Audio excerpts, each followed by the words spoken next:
And you know what? In celebration, I think we need another episode of Birchwood Jaguar 107 Live. FLûTE ALORS here in the Diamond Lane.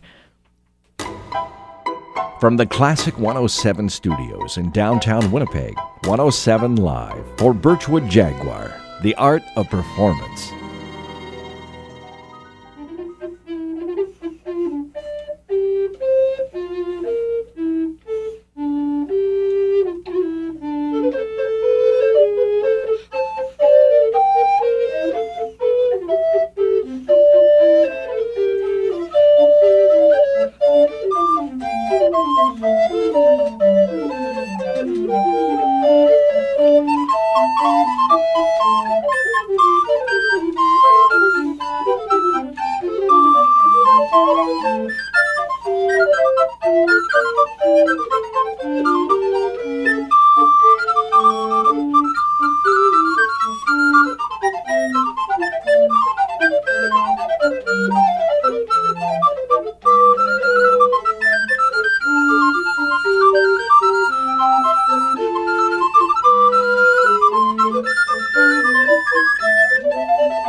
Caroline, Alexa, Vincent, and Marie-Laurence, Canada's only recorder quartet, FLûTE ALORS, joining us here in the studio on Classic 107 in Winnipeg. Welcome to Winnipeg, you four.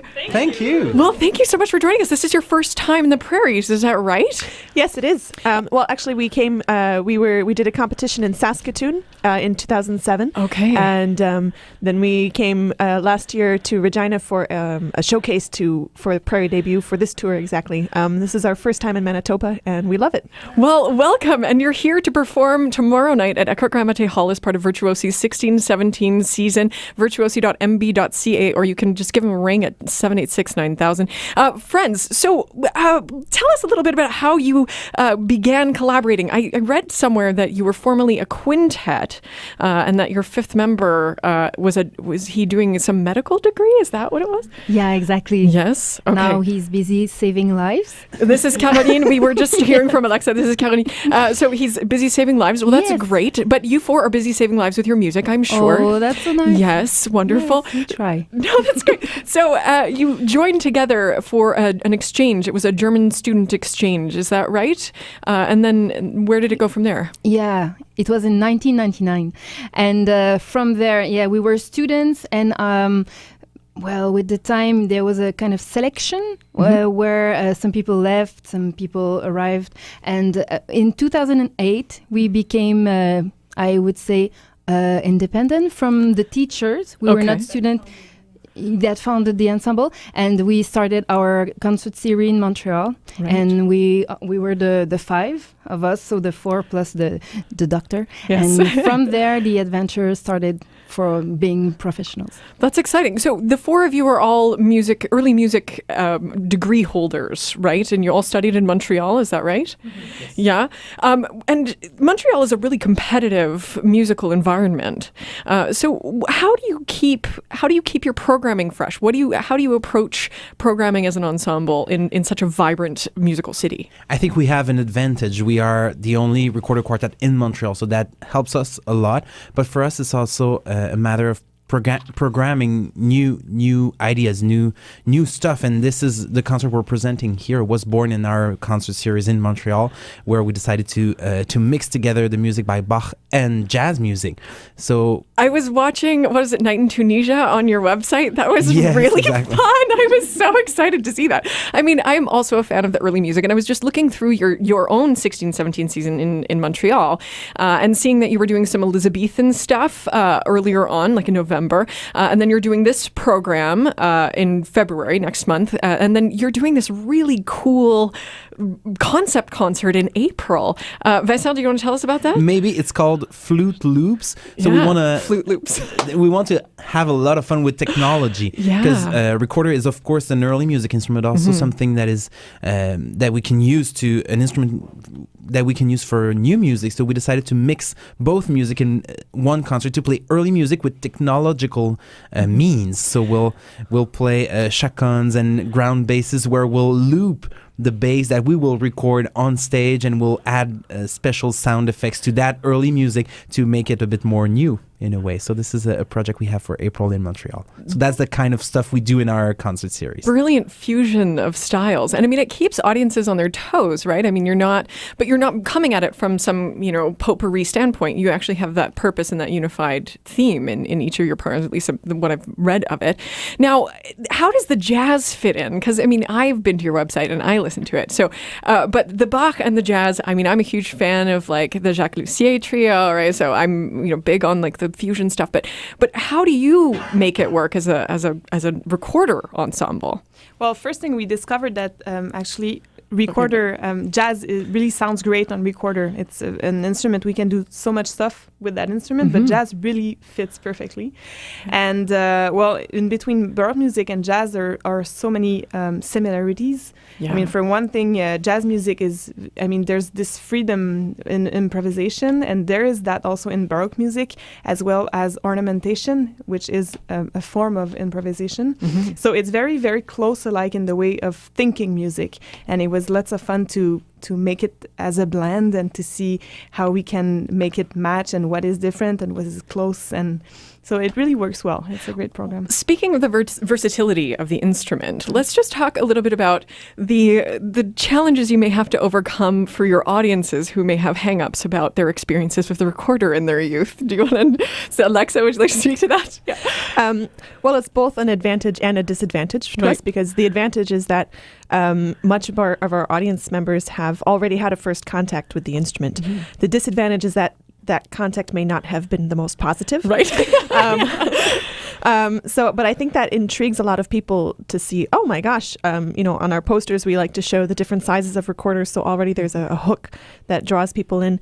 And we really love showing these new audiences and seeing the look on their faces of when they hear what a real recorder quartet can do, because it was a real instrument, and it still is a real instrument that just had the misfortune of fading from popularity in the 1800s.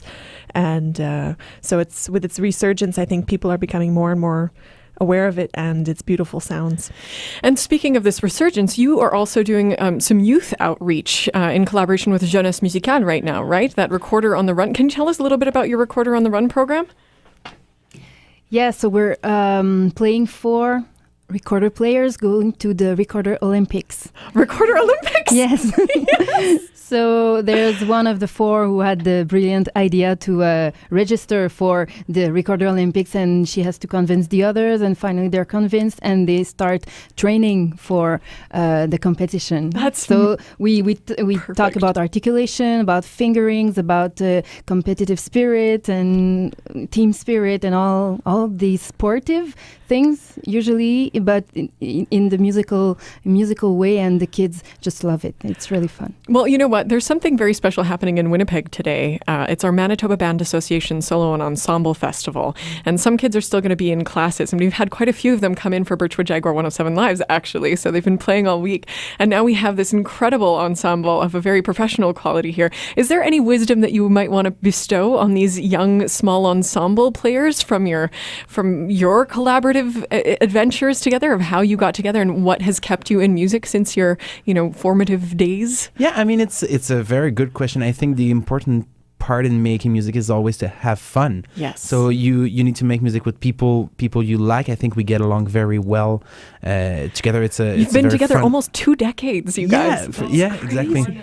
And even for more than that, for some of us, Marie-Laurence and I, for example, we've known each other since we were 5 and 7. Wow. So yeah, it's also very important, and to also keep having new ideas. And I think that's something we like about FLûTE ALORS, is that we have 4 very ebullient brains that really like to try new things, and that's something that is very important to keep you alive in the music world. I agree wholeheartedly with that statement, and I really hope that our young listeners out there who may be tuning in right now got to hear that. I think that we should talk a little bit about your tour that you're doing right now. So we're only the second stop. So where have you been, and where else are you going? We were in Carmen yesterday. Excellent. This was really fun because we play a lot of great audience. So we call them Grand Public in French. I don't know what that is in English. So we play for these big concerts, but we also have a couple school concerts and workshops for the young ones. Excellent. So yesterday we had the chance to play both. So we played for the kids in the afternoon and for the great audience yesterday night in Carmen. And then we're moving to Estevan in Saskatchewan, Yorkton, High River in Alberta, Lacombe, Brandon, Saskatoon, Regina. So we're going in a bit of everywhere in the right. The 3 so you're coming prairies. back to Manitoba before We are. Yeah. Okay. All right. Well, and that'll be exciting. And isn't that during New Music Festival time? Or wait, when is it? That's a very good question. Brandon is on January 31st. Okay, so that is New Music Festival time. So that'll be an excellent excuse for people who aren't here in Winnipeg to go and see something fantastic in Brandon, or people who are in Winnipeg and want to go see some fun early music to have some contrast with the new. Well, and you're going to be playing some new music as well. We have the jazz. some new music in a way, yes. Yeah. Okay, so tell us what we're going to hear tomorrow on tomorrow night's program. What can our audiences expect? Well, there's of course a lot of Bach music. So we have a lot of fugues because Bach was wrote so many fugues for organ, which were arranged by Alexa for a recorder quartet. And basically, I mean, a recorder quartet is basically like an organ, but we're 4 people blowing in the pipes. Yes. So there's a lot of that. And in the Bach, in the jazz part of the concert, we chose a lot of jazz standards that we loved, like Autumn Leaves, for example. And we also have a little bit of bossa nova, and so we can hear the very colorful sounds of the recorder, the blend of those recorders, and we also have all the percussive way of working, of playing the recorder first to have certain effects to replace the drum set. Extended techniques. Ooh. Yeah. So not just Bach, but you're going to hear some really fantastic new sounds out of these instruments that you may not have heard these kind of things come from. I encourage all of you listenership out there to join us at Echo Gravity Hall on Saturday night, tomorrow night, 8 p.m. FLûTE ALORS here from Montreal on their Prairie Tour. We're just your second stop. I'm glad we get you bright-eyed and bushy-tailed. Please, would you like to share something else with us? Yes. Yeah, okay. So we have in the studio Caroline, Alexa, Vincent, and Marie-Laurence. Thank you so much for joining us here on Classic 107 for another Birchwood Jaguar 107 Live. Again, to find more information about tomorrow night's concert, classic107.com, or you can go to Virtuosi's website, virtuosi.mb.ca, or you can even give them a ring, 204-786-9000. And it's also possible to visit the Prairie Debut website that has all the information about our tour. Do you know the? I'll find it. I'll find it and It's I'll let our probably listenership very know. easy to find. Okay, Yes, for Prairie sure. Debut. Just Google it and you'll find it. Fantastic.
I never thought I'd say that I really jammed to Girl from Ipanema with a recorder quartet, FLûTE ALORS, playing tomorrow night at Eckhart Gravité Hall, part of Virtuosi's 16-17 season. Virtuosi.mb.ca, 204-786-9000, or our website, classic107.com.